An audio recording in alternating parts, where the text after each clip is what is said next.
Hello guys, for today's video, ayan si ate, yung nakapanayam ko nung gabi. O, ayan po siya. O, siya. Shout out ate. Hello po. Nagkikwentuhan kami kasi guys, naglalakad-lakad ako dito. Nagkita kami dito ni ate. Sabi ko, patuloy namin yung interview portion. O, diba? Sabi niya, kwento niya kanina is 6 daw siya. 6 ka, ano ate? 6, alas 6 ng umaga. Hanggang anong oras alas naman? Alas 8 ng bangin. Iyo. 8. 6 to 8. Tapos, ang padjak, hindi po sa kanya, nakikiboundary lang siya. Tapos, pag may pahinga naman daw siya, pag tanghali, ano po, 6 hanggang anong oras, ang ano mo, te? Ang Kayod mo, halimbawa, 6 hanggang anong oras? Sa 6, aga? Sa aga. Siyempre, pag tanghali, alauna. Hanggang alauna. O, yun may school kasi sa amin dito, guys, malapit. So, yung mga naandito, dito sa village na ito, dito sa mga street, may mga iskinita dyan. So, may mga estudyante o mga nag-uopisina. So, kailangan ng padjak. Siyempre, malayo kasi doon sa highway. Tapos, nagkakwentuhan kami ni ate. Sa kanya lang daw pala niya, ibinibigay yung padjak sa kanya. Sa kanya lang pinagkakatiwala. So, sa kanya lang walang ibang gumagamit. Although, nakiki-boundary lang. Ang pagpanggiti, hanggang 8. O hanggang 8. Kasi pag uwian na doon na sa kanto, o di madami naman pag gabi na, syempre kailangan ng padjak. Lalo na pag umuulan o kahapon nga nung nakaskayaw kay ate, umuulan. Si Ate Lenlen may 3 anak siya, guys. So yon. 11, saka yung anong sunod? 11 tapos 6. 6 saka 3. O, lahat man po ito nag-aaral, te. Yung pa nga problema ko nga yung itong inot na 11 years old, akito ni Agum sa inot niya. Bali pangalawang asawa ka. Tapos itong dalawa sa akin. Ito pa nga problema ko ngayon, panganay niya, hindi pa namin na asikasi yung birth certificate. Dahil nga dala-dala nung ina. Pwede mabaga sa NSO? Sa Naga? Kaso kukuha na daw yan ng kukuha na ako niya ng dalawang testigo. Siyempre mabayad ka pa sa Anong year nakita? Anong grade na 11 years old? Grade 6? High school na? Grade 6 na. Pwede mo siya maririsahin na kasi malit lang yung babae. Babae. Babae pala. Akito ni Agum sa inot niya. Iniwanan to sa kanya 3 months. Tapos ika natin ang nagpadakula. Ano po?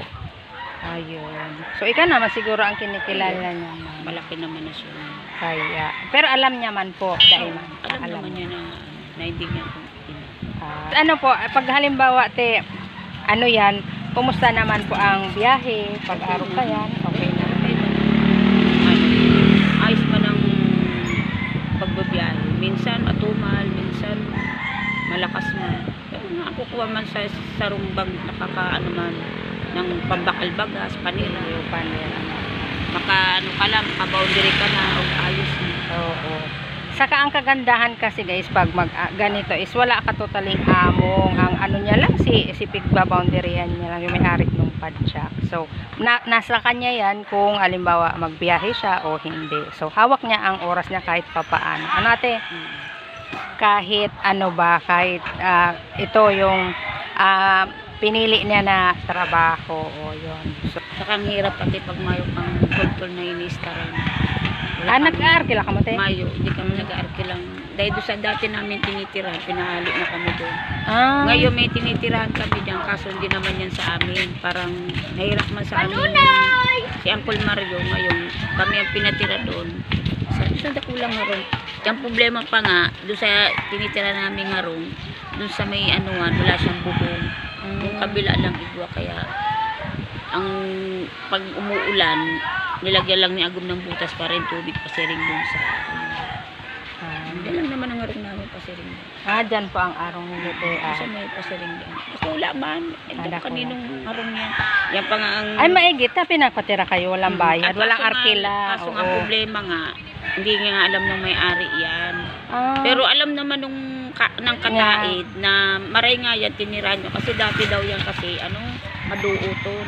Iyo, maaari na yan. At least, dahil na siya maparapaawan yung may-ari nung dahil na at least malinig-linig. Kung sakali na malaman ng may-ari kung nagpaaling kami, wala kami maginibo. At least Ayun. nakita nila malinis yung inanuhan nilang harong.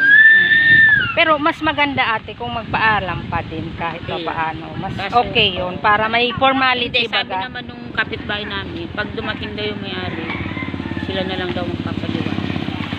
Ayun, wala nga daw ma-staran kaya. Ina-star mo nito.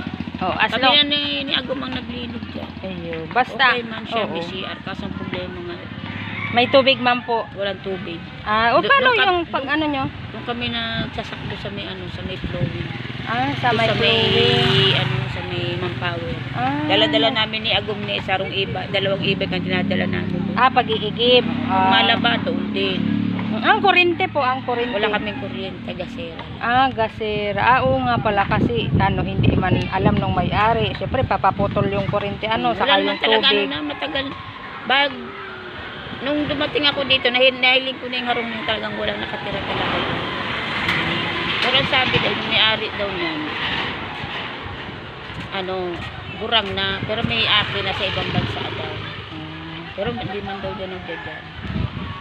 May mga 4 na taon na daw yata hindi nagdadyan niya. Siguro nasa ibang Naduutan na siya. Puro nanduot niyan, tiyo. Ginibo ni Agum, mga duot, nagtakat sa bubong. Siyempre, maakit ang mga maakit yung mga bubong yung mga duot kapag walang tao baga. Nilinig namin bupalibot. Tinanggal namin yung mga tinagaan namin habang kami matitira.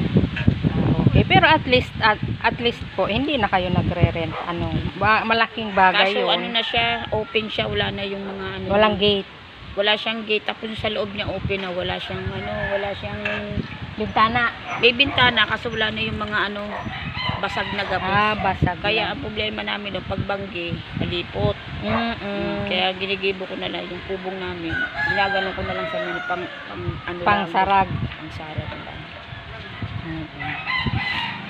So, Ay ko, nagdumaman ako nagagad man akong tabang sa barangay. Hanggang ngayon, yung trapal na hinagad ko. Hanggang ngayon, trapal pa rin. Hindi pa hindi pa napupunta. Pero nahiling man nila ang harong ko. Talagang raot talaga yung talagang kaipuan talagang Kasi nung panahon daw yata yung kabagyuhan. Yung bagyo yata natanggal ang ako. Ay yung kalahati, igwa. Kaso ang palsik lang talaga ng sa laog. Tapos nagibo si Agum na dikit na kapag lang mga ganito lang ang kataas. Parang at tubig. least, Pag kami matutulog, hindi abot dun sa... Hindi malamig sa semento. So yan. Nung inot nung Mayo pa. Diyos ko po, Ama. Pinapatulog ko mga akit ko sa semento. Tapos nangagad ako ng itong mga karton. Tapos lalagyan ko na lambanin. Sakto man na nagtrabaho si Agum dyan sa SO8. Tinawan ni Ma'am ng itong mga ng mga ng dingding kasi binago nga yung dyan. O tinawan mo siyang mga yan. Plano, gibuon mo yan kahirap ng baga mga ako. Pinapatulog mo sa sa simento. Ayun, niya. Tapos nilagyan namin ng pintuan kasi dun pag namin walang pintuan kasi binano lang namin yung pintuan. Pag nahalik sarado. Nyan te isa pag nagbabiyahe ka mong doon ni Agum mo si tatlo kuya o sa akin. Nasa bahay. Maasahan naman po alam na. Tataon man siya magsapna. Basta may sasapna. Basta talaga may sasapna guys. So, ang problema kong oda. Kaya kahit ay porsigido man si Ate Lenlen magtrabaho para sa ekonomiya kasi iyang pamilya. Yan. Ganyan talaga ang buhay guys. Kanya-kanyang struggle, mga pinagdadaanan. Ang story ng buhay ni Ate Lenlen.